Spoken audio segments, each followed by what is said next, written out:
আসসালামু আলাইকুম, কেমন আছেন সবাই? আচ্ছা, আশা করি সবাই ভালো আছেন। আলহামদুলিল্লাহ আমরাও সবাই ভালো আছি। এখানে দেখা যাচ্ছে যে বোয়াল মাছ, আমার হাজব্যান্ড আবার বোয়াল মাছ অনেক পছন্দ করে। তো আমাকে বলছিল আমি একটু বোয়াল মাছ নিয়ে আসি। আর এটা একদমই ফ্রেশ ছিল, নতুন নতুন আনা মার্কেটে। তো নিল মাছটা প্রায় 2.5 কেজি 3 কেজির মতো হবে। এখানে মাছগুলো সব আলাদা করে নিলাম। এখানে শুধু মাছটা অনেক বড়ই ছিল, এই যে মাথাটা অনেক বড় হয়েছে। তো এখন শুধু আমরা মাছের পিসগুলো ভুনা করব, কয়েকটা নিয়ে নিলাম।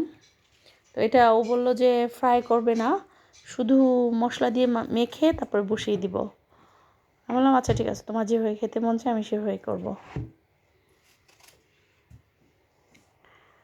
পরে আমরা হাঁড়ির মধ্যে পেঁয়াজ, হলুদের গুঁড়া, মরিচের গুঁড়া, ধনের গুঁড়া, টমেটো, কাঁচামরিচ, একটু সয়াবিন তেল, আদা রসুন পেস্ট, সরিষার তেল, এই সব কিছু দিয়ে মেখে তারপর মাছগুলো মেখে বসিয়ে দিব।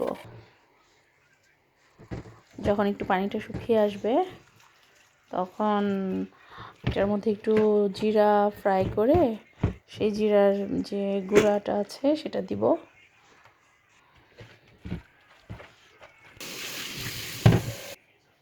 এই যে এখানে মাছটা প্রায় হয়ে এসেছে।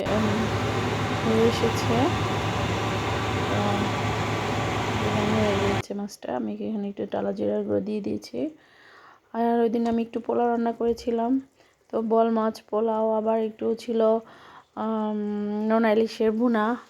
তো ওইগুলো দিয়ে আমরা খুব মজা করেই খেলাম। আর বোয়াল মাছটা খুব ভালো ফ্রেশ ছিল, কারণ একেবারেই তাজা ছিল। আপনারা ভিডিওটা এনজয় করেন আর আমরা খানাটা এনজয় করি। ঠিক আছে, আবার দেখা হবে নতুন একটা ভিডিওতে। আল্লাহ হাফেজ। Mom took her to a face painting booth and asked the artist to paint a design on her face. The artist began. Look at these storage cabinets. You can use them individually or